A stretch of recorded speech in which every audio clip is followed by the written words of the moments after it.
All right, so it's Todd Atkins. I'm back with Miguel Dorati, and we're going to do something a little different. This MMA conspiracy hour, but it's a UFC 287 post show MMA conspiracy hour.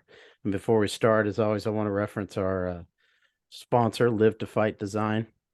You can find them at Instagram at Live to Fight Design. They make gym banners and fight banners for fighters. So check them out. And if you use my promo code, which is Todd Atkins, you can get 20% off your order. So, Miguel, I kind of want to let you kind of start and give me your opening thoughts on this UFC 287. Well, I want to point out everyone. Thanks for having me aboard, Todd. And you can find more of my stuff at MMA Collector on YouTube, and with the MMA Museum podcast is on there as well. So it's all the same channel, MMA Collector. And you know, good. It was a fun UFC to watch. There was a lot of, meaningful results. And but I think that a lot of things did not go Dana's way. That was one of those things where we're kind of keeping a tab here that Dana is the kind of guy who is used to saying, I want, this guy's going to be a star, and he makes a star and things. But he's been wrong in the past, and I think he was wrong, in the case of the young fighter Rosas.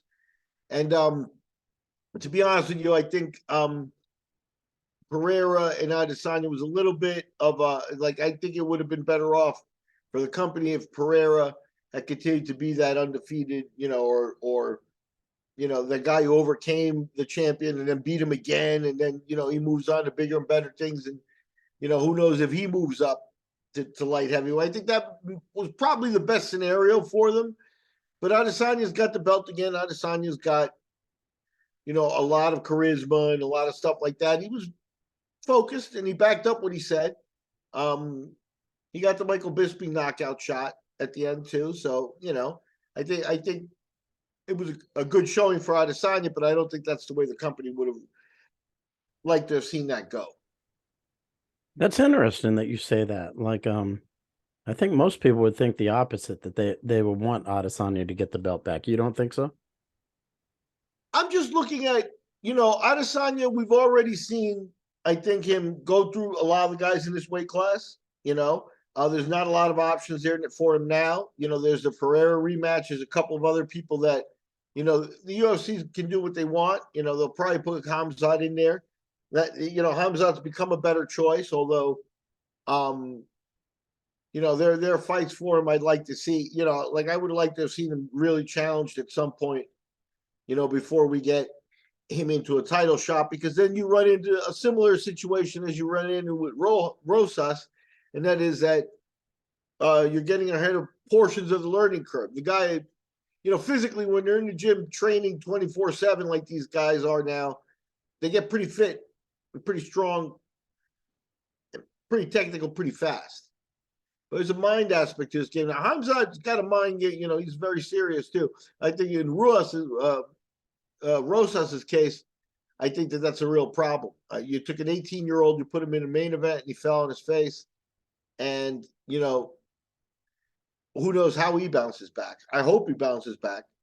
I think he does have potential, but, you never know with someone that young how it could be in the mind game. And, that's where we are. Yeah, they put him on a main card, not a main event, but yeah, Yeah, just main for card. people that are watching this. But you know, you've been a matchmaker obviously for hundreds of shows.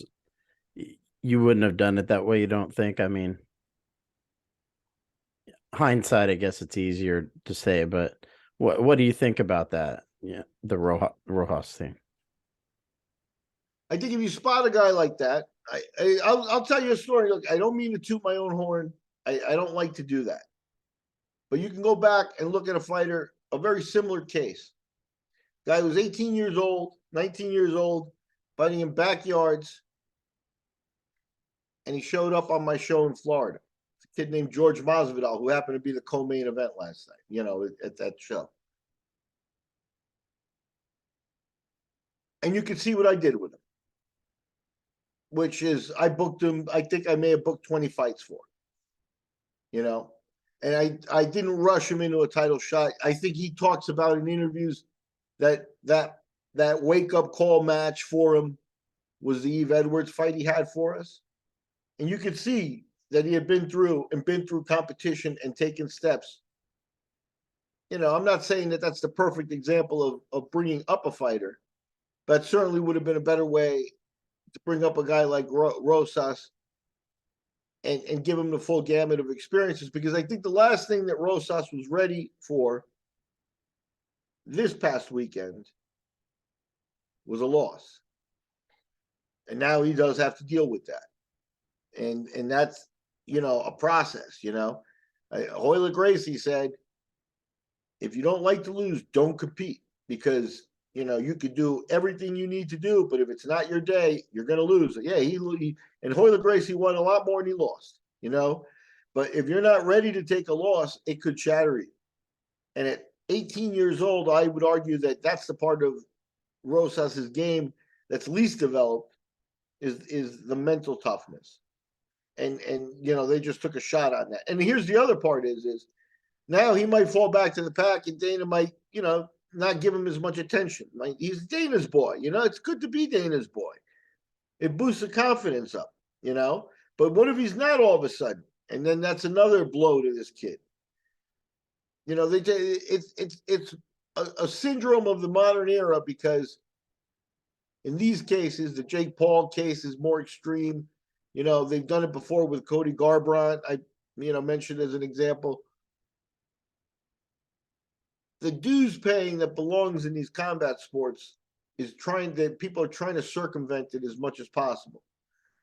And at some point that shows up. And it showed up for Rosas rather earlier this week. It showed up early for him.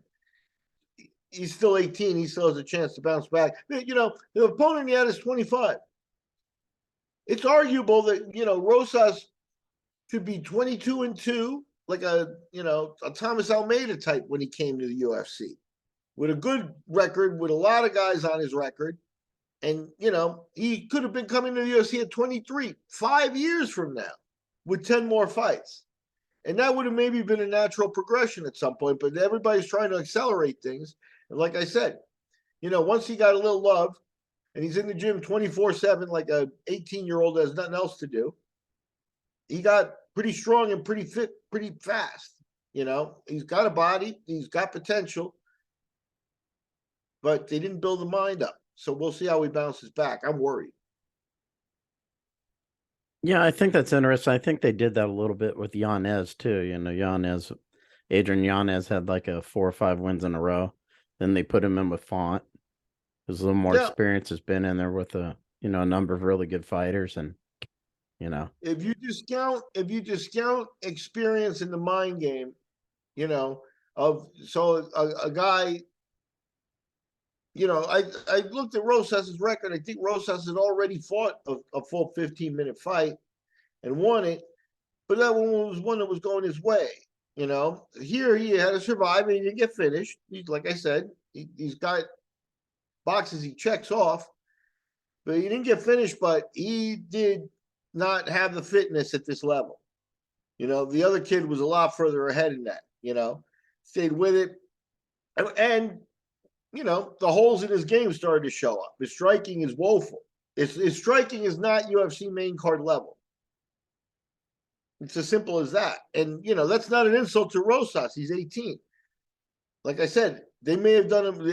It's an injustice what was done to him, rushing him, when he should have been there in a few years with everything, moving along well. If he needs help, when are we going to see him against a guy? He's 18. He's a ground specialist, right?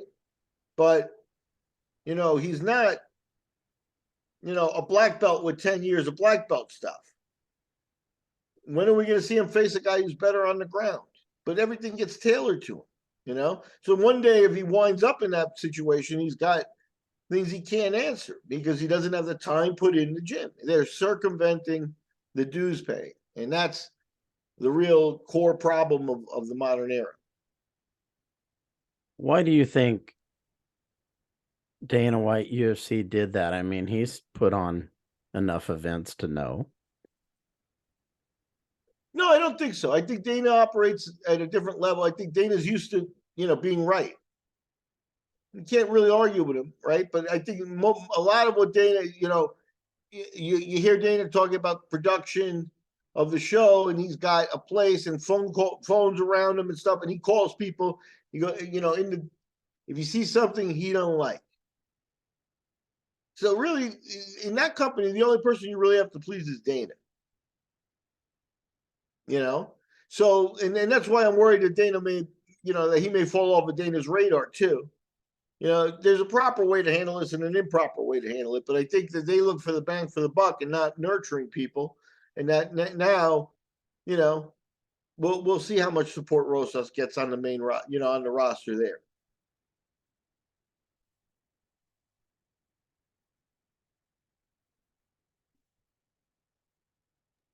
Now let's talk about Masvidal a little bit. Sorry, I had myself muted there. But let's talk about Masvidal. Obviously, a guy you've dealt with a lot. He had his, he said he's retired. He wasn't all that competitive with Burns. Maybe give me your thoughts on that. Here's a guy like Rosas at the end of his career, and he had a good career. So now you could argue, was the process of him having 20 fights, before getting to the UFC, before getting a big shot, is that what caused his body to be a little burnt out now that he's at the 50 fight club? And he's not reacting as fast, and he's just not being able to do what his mind is telling him to do because he looks fit,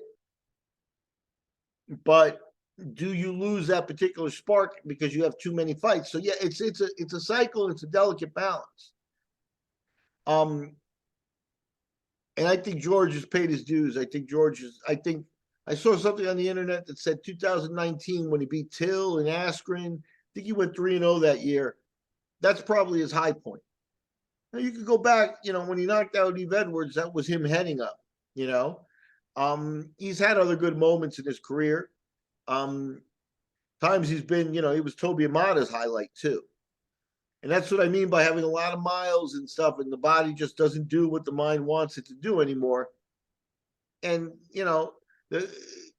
Masvidal may have had, too many fights already at this point, and that's what shows up. But he still has his, he's still able to speak, and his mind is there, and he's not having problems of that nature. So how can you tell him to stop? But he probably fought a little bit too long for the miles he has. It's just a lot of fights, man. But you don't think someone else is going to make him an offer that might bring him back? The UFC's retirement clause is on their cut. Wasn't there a rumor? I don't know the exact status of his contract. I think there was a rumor that he had recently re-signed and had a multiple fight deal that was signed. Right.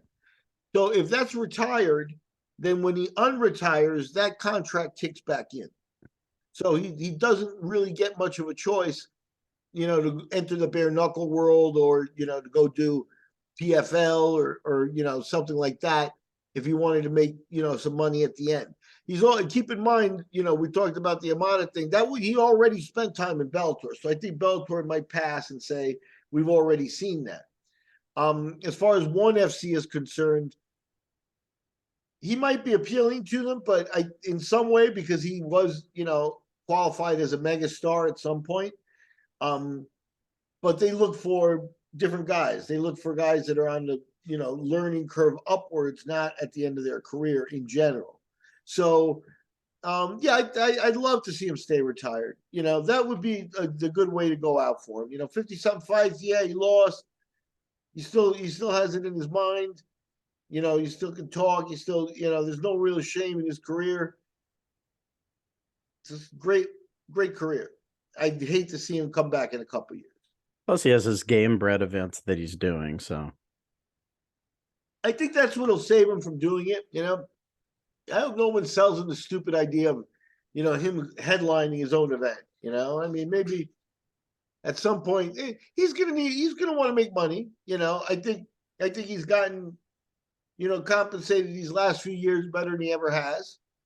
But I doubt that, it sees an 80-year-old Masvidal living comfortably still. I don't know that, even having $3 to $5 million in the bank at this point, you can't guarantee you're going to be fine 50 years from now, 40 years from now. So, um, yeah, I think the events are the key for him. Hopefully, he gets distribution. He continues to tighten them up. They use his name, and he gets paid without having to get back in the ring. I want to ask you about this thing with Holland and Masvidal that Dana White tried to downplay at the press conference. People are talking about that because it's kind of not what the UFC has done in the past when these kind of things have happened. You had reporters asking the two of them, Holland and Masvidal, what happened, blah, blah, blah. And Dana White just cut him off and said, don't ask these guys about this. They're not fighting each other. Kind of a Yeah, and turn from what they've done in the past. and it also looked like Holland had been spoken to. At least Holland had been spoken to before they were at the podium too, because Holland was like, "No, don't ask me about that." Like there was almost a few exchanges that made me feel like the reporter had already been told by Holland not to ask and was kind of asking anyway, and Holland just shut it down. So yeah, I think that is definitely an interesting step where they're trying to prevent problems. And I think that's the first hint and whiff you'll see of the bigger Endeavor company there. Because at the end of the day, what is the one phone call that Dana never had to take under the Fertitas that he now has to take? And that is, hey, the stock dipped. And the stock dipping, the board, the stockholders, shareholders, or whatever you want to call them and stuff like that. They have all like a mystical power kind of thing in corporate speak, right? The last thing you want to do is hurt the shareholder. It's hurt that bottom line.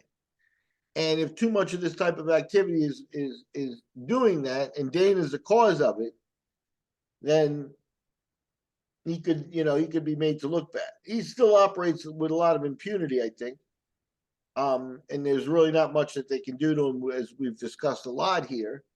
But I think that you're talking about an ego, and that's a phone call that ego doesn't want to take, which is from peers and superiors, because at this point, I guess, he does have people that stand above him on the food chain in the Endeavor company. For them, they can't fire him, but they can tell him he's doing a shitty job with the shareholders, and he better clean up the presentation of the fighters. Yeah, I think Holland and George have both been around long enough to know that it wasn't Dana's idea to tone that down. Yeah, it was something the UFC seemed to prefer having happen in the past. Now is almost like a complete 180. Well, I mean, here's the thing: is Holland's been in a lot of these little scrapes, and Holland is a guy that seems to have the agenda of just get me on the card, bag the check, and like the Cerrone attitude, like reborn kind of thing. Even you'd have to look at the pace of his fights and stuff like that, but like he might be Cerrone like 2.0 even. Like he's done the company favors, and he's done a lot of fights in the last 4 years. And what's his list like? Was George a good fight for him? Yeah, that BMF belt, Holland with his nutty trash talking in the ring and this, that, and the other thing. I mean, I wish he had done better with Hamzat, but he'll move on from that. And he got a good win over a good fighter this week, and it was about lobbying for the next fight for him. And I think he got shut down on the way he wanted to do it. So he'll move on. Masvidal was going to retire anyway, so I mean, he was off on the idea. And I think that's the other part that complicates things. You don't want. It's the same thing where fighters in the old UFCs, they fought in the rule meetings and in the or in the post fight meetings and stuff like that. And the UFC didn't really actively go out and try to make those fights. You know what I mean? Nobody ever talked about doing Pat and Tank. Pat Smith and Tank Abbott. They fought in an elevator. So I don't think Dana wants there to be a wide call for Holland and Masvidal. like I said, Masvidal took the wind out of that sail anyway. But I think that's what he was afraid. Match makes no sense. Yeah, I think Holland would have won that fight had they had Masvidal and Holland Yeah, fought. I I think don't it's think it good. would have been a good fight for Masvidal because they're both stand-up fighters. Holland's taller, more range, younger. George is a good fighter and able to handle some of that stuff, but I think he knows how to do it. But I think his body is starting to wear out and let him down a little bit, and he's not as fast as he was or as precise. And when those things go, you know, unless you're like an Ngannou or something like that, that you're totally strength based, it's a big factor in the game. And I think the other part of it is, with all due respect, George has more than a dozen losses. So at this point, you can't say another loss or anything like that. A win, a loss at the end, or whatever. Did George, his career overcame that, and he became a star anyway. More power to him. But it's not like he can be bothered too much by a loss at this point. Whereas Holland is still, trending up and wanting to do things. So Now, I want to ask you about Burns said he will leave the UFC if he doesn't get the next title shot. We already know Covington is looking at it. How's that going to work out, given what he said?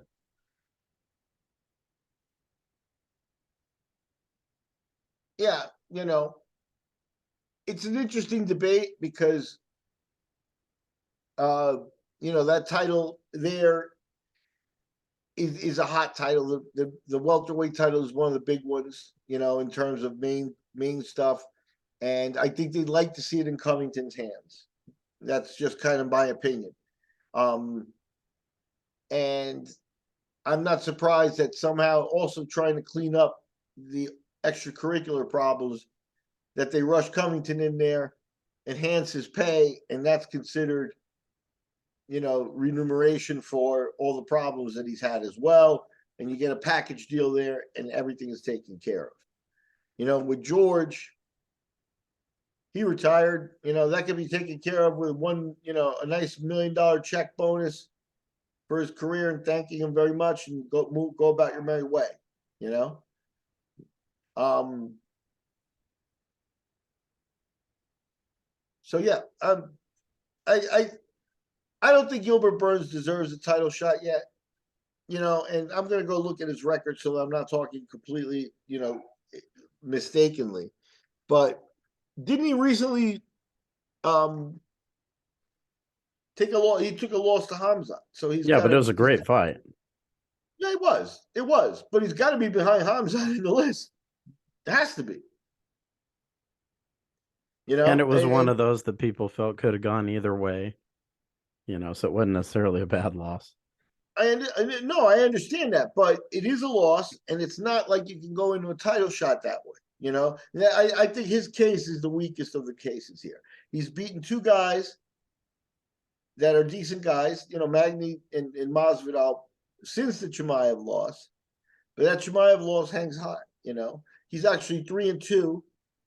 And that's what I wanted to look up, because I knew that. But he also got a title shot against Usman and failed, and he's 3-1 since then.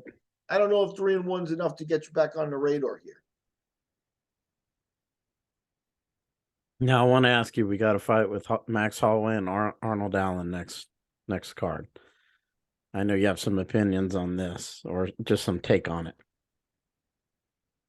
Um, no, it's a good fight, and Holloway's one of those guys that always brings it, and he's a needle mover. I do wonder, you know, people have brought it up before about him, and I do worry about what condition he's going to be in 20, 25 years.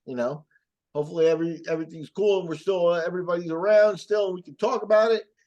But he's a guy like on the Masvidal end. I feel like we're talking about Masvidal having a lot of mileage. I think Max Holloway has more miles on that car than George Masvidal, especially on the damage end. Because at the end of the day, George had a style where he didn't take abusive damage like that a lot, and Holloway's been in a few wars, I always go back to something Jason Knight said after his fights with Artem Lobov, or the first one with Artem Lobov. He said everybody should have one fight like that. But you start stringing them, where you just leave it all, and the guy's answering you, and it's like that. But if you start stringing them together and have too many of those, you don't want to do that to yourself. I think Max has done that to himself a couple of times, and he's worried UFC management and stuff. But that's the stuff where I don't feel that they have a cogent or fighter a medical policy that cares about the fighters. They care more about not getting sued.